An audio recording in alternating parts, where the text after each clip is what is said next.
عذر پذیری ہی کو بہترین کام سمجھتے ہیں، حتیٰ کہ اس قسم کے لوگوں کے یہاں معذرتوں اور عذر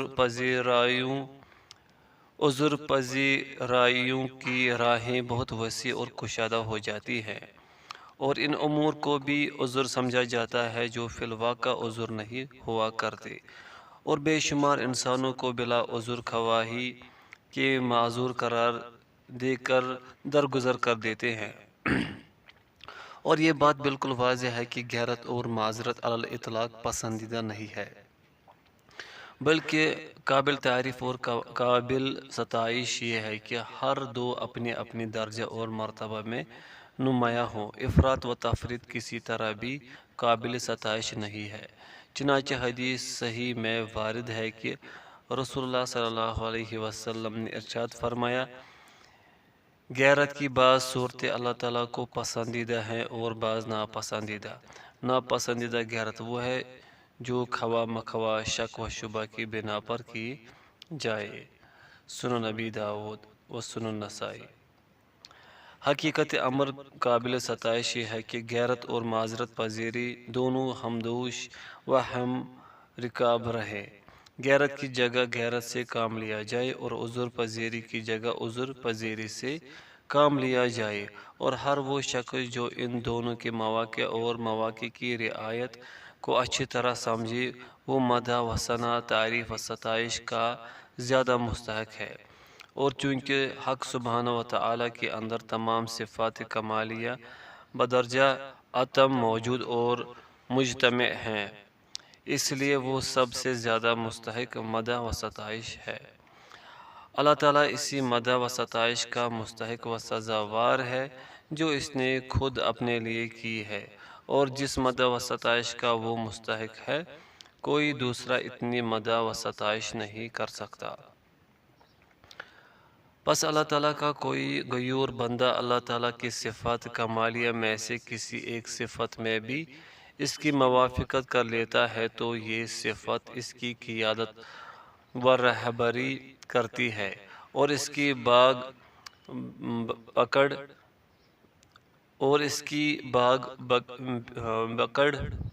بگڑ کھڑا کر دیتی ہے، اور بالآخر اسے اللہ تعالیٰ کا محبوب ترین بندہ بنا دیتی ہے۔ چنانچہ اللہ تعالیٰ رحیم ہے، رحم کرنے والوں کو محبوب رکھتا ہے، کریم ہے، کرم کرنے والوں کو محبوب رکھتا ہے، علیم ہے، علماء کو محبوب رکھتا ہے، قوی ہے، مومن قوی الایمان کو محبوب رکھتا ہے، ضعیف الایمان مومن کے مقابلے میں قوی الایمان مومن اللہ کو زیادہ محبوب ہے۔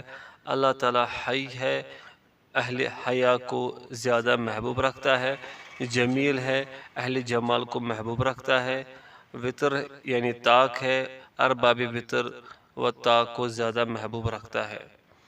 پس اگر گناہ کا کوئی دوسرا اثر نہ بھی ہو تو صرف یہی بہت بڑی سزا ہے کہ گناہگار انسان ان مقدس اور پاکیزہ صفات کی ازداد سے متصف ہو جاتا ہے، اور یہ ازداد اس کو اس مقدس صفات سے متصف ہونے سے روک دیتی ہے، کیونکہ قلب کے اندر جو خطرہ پیدا ہوتا ہے وہ بالآخر وسوسہ کی شکل اختیار کر لیتا ہے، اور پھر یہ وسوسہ ارادہ کی شکل اختیار کر لیتا ہے اور ارادہ عمل کی شکل میں نمودار ہوتا ہے۔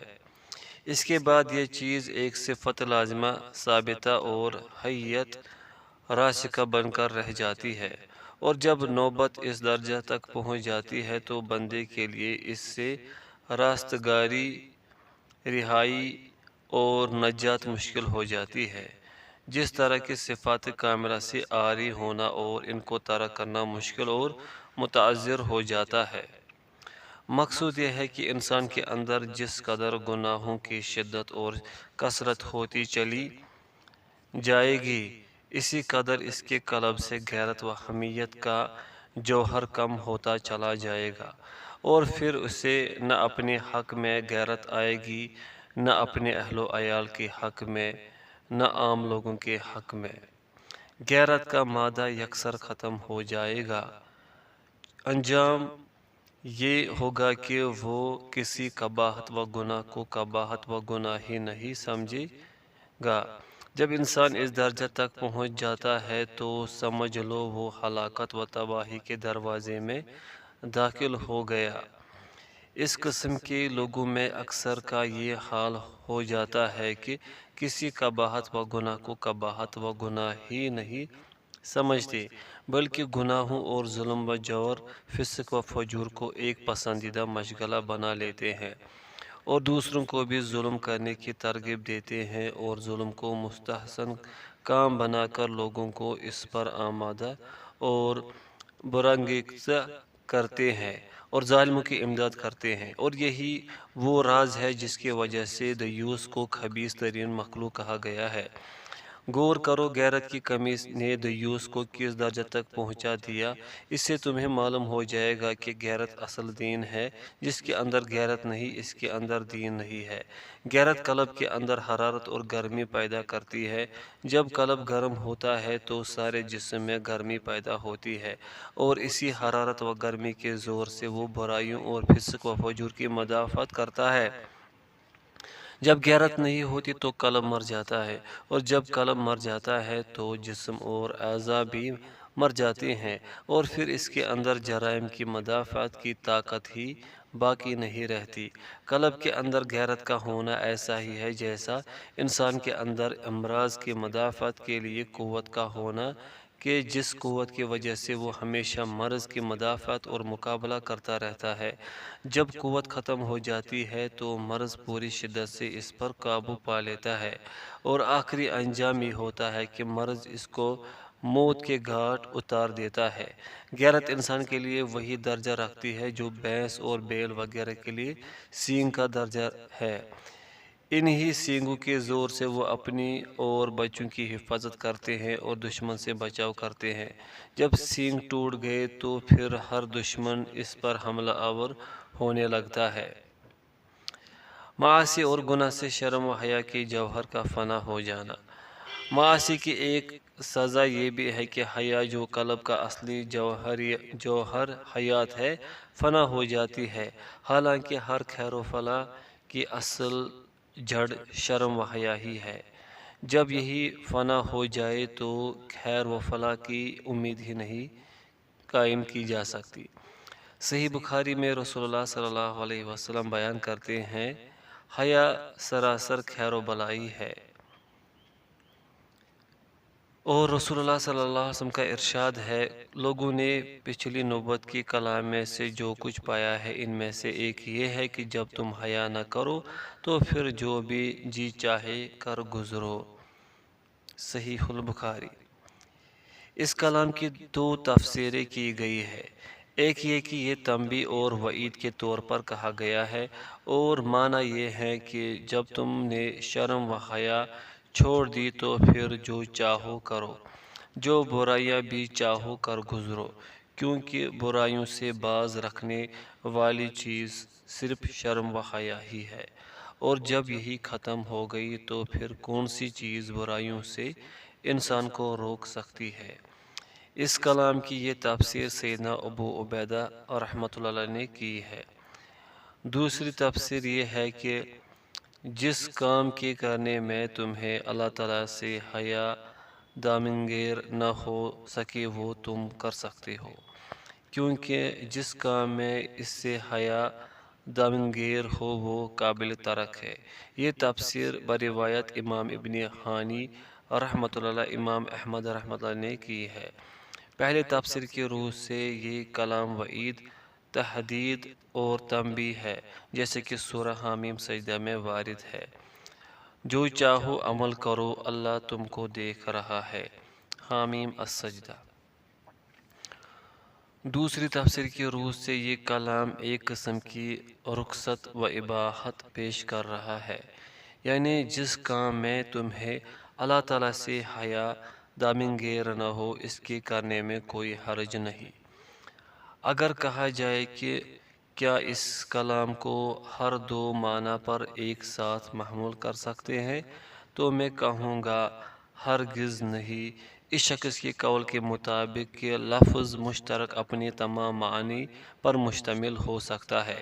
یہ کلام اپنے ہر دو معانی پر محمول نہیں ہو سکتا، کیونکہ ایک معنی کی روح سے یہ ایک وعید، تحدید اور تنبیہ ہے، اور دوسرے معنی کی روح سے اباحت و رخصت، اور ظاہر ہے کہ وعید و تحدید اور اباحت و رخصت میں منافات ہے۔ ہاں، یہ ضرور ہے کہ جب ایک معنی کا اعتبار کیا جائے تو دوسرے معنی کا بھی اعتبار لازم و ضروری ہے۔ مقصود یہ ہے گناہوں سے جو ہر حیا ضعیف و کمزور ہو جاتا ہے، بلکہ بسا اوقات ختم ہو جاتا ہے، حتیٰ کہ وہ اس قدر بے حیا اور بے شرم بن جاتا ہے کہ لوگوں کے دیکھنے سننے سے بھی وہ متاثر نہیں ہوتا، بلکہ لوگ جب اس کے برے حالات کی طرف سے متوجہ کرتے ہیں اور اسے اس کی برائیوں اور اعمال بد کے برے نتائج سے باخبر کرتے ہیں، پھر بھی اس پر کوئی اثر نہیں ہوتا، اور یہ صرف اس لیے ہوتا ہے کہ حیا کا اصل جوہر اس کے اندر سے بالکل فنا ہو جاتا ہے۔ جب کسی انسان کی حالت اس درجہ تک پہنچ جاتی ہے تو پھر اس کی اصلاح ناممکن ہو جاتی ہے۔ ایسے شخص کی حالت ابلیس دیکھتا ہے تو بہت خوش ہوتا ہے اور اسے شاباش دیتا ہے اور کہتا ہے، اے فلاں و خیر سے محروم، میں تجھ پر قربان، تو میرا سچا رفیق ہے۔ لفظ حیا حیات سے مشتق ہے۔ برسات کو حیات کہا جاتا ہے کیونکہ زمین کی روئیدگی، درختوں، کھیتوں، گھاس اور ہر جاندار کی زندگی اس سے وابستہ ہے۔ اسی طرح حیا کو بھی دنیا اور آخرت کی حیات کہا گیا ہے۔